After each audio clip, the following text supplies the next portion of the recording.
Athènes City est une super ville dans laquelle est pratiqué du core strike. La ville est une fascinante mégalopole et son terrain fera plaisir aux amateurs de grand espace. C'est au sein de celle-ci que règne une entreprise technologique dirigée par un sinistre personnage, effrayant autant ses employés que ses adversaires. Je vais vous parler du génie bien trop propre sur lui, Rasmus d'Omega Strikers.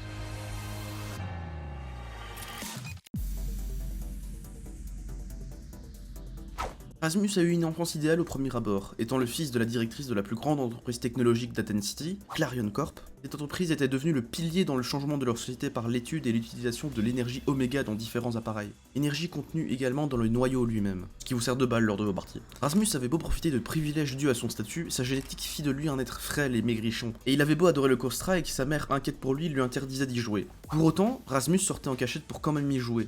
Mais même ici, il ne pouvait être comblé. Ses adversaires ayant peur de représailles de sa famille, il le laissait toujours gagner par peur de le blesser, ce qui ne généra que frustration pour Rasmus qui jura d'un jour dépasser sa condition physique. Plusieurs années passèrent, à la tête du département des recherches et développement ainsi que bientôt à la tête de l'entreprise. Il commença des études de renforcement sur le corps humain par l'énergie Oméga. Impatient, il les testa directement sur lui-même. Il en découvrit qu'une exposition prolongée à l'Oméga permit de faire disparaître ses faiblesses. Enchanté par cela, il continua ses tests clandestinement sur d'autres patients, avec des résultats obtenus plutôt mitigés, oscillant entre l'amélioration et la détérioration des sujets de test. Son équipe montra son inquiétude vis-à-vis de ces tests, mais il ordonna à celle-ci de continuer quel qu'en soit le prix. Dans l'idée d'attirer plus de personnes à faire ces tests, il acheta sa place dans la Ligue Pro de Core Strike, les joueurs et fans le regardant souvent avec malaise suite au développement de ses nouvelles capacités physiques, mais qu'importe pour lui tant qu'il pouvait atteindre ses objectifs. Rasmus est donc dépeint comme une sorte d'antagoniste de l'univers du jeu, ou en tout cas le scientifique fou qui est prêt à tout. Il fait donc partie de l'équipe de sa société, la Clarion Corp. Et au moment où je fais cette vidéo, on ne sait pas encore qui sont les deux autres membres de cette équipe. Peut-être que la personne dont on voit les bras dans cette page de comics fait partie de l'équipe. En tout cas, Rasmus inspire la peur à tout le monde, et ça peut se ressentir également dans son gameplay. Et ça tombe bien parce que maintenant nous allons en parler.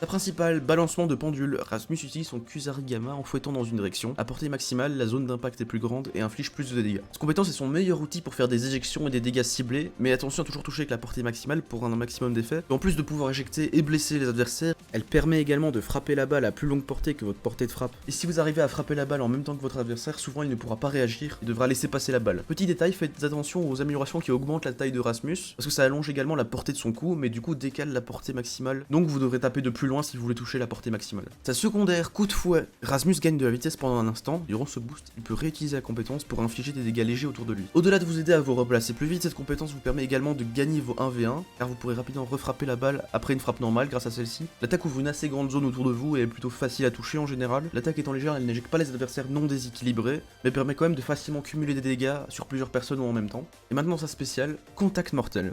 Rasmus lance une ancre qui attire le premier ennemi touché vers lui et lui inflige des dégâts. À sa portée maximale, l'encre stagne sur place pendant un instant et augmente sa puissance.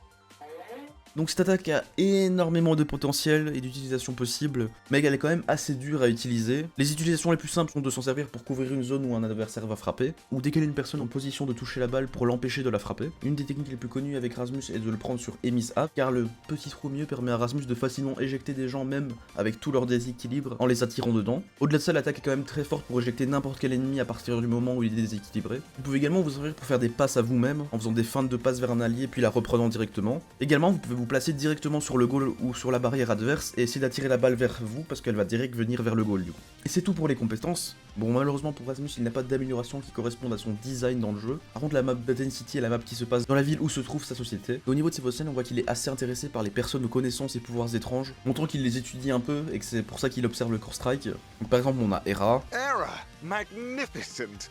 Lend me your power. I'm ready. Prune. Haroon, the result of unsupervised experimentation. Dubu.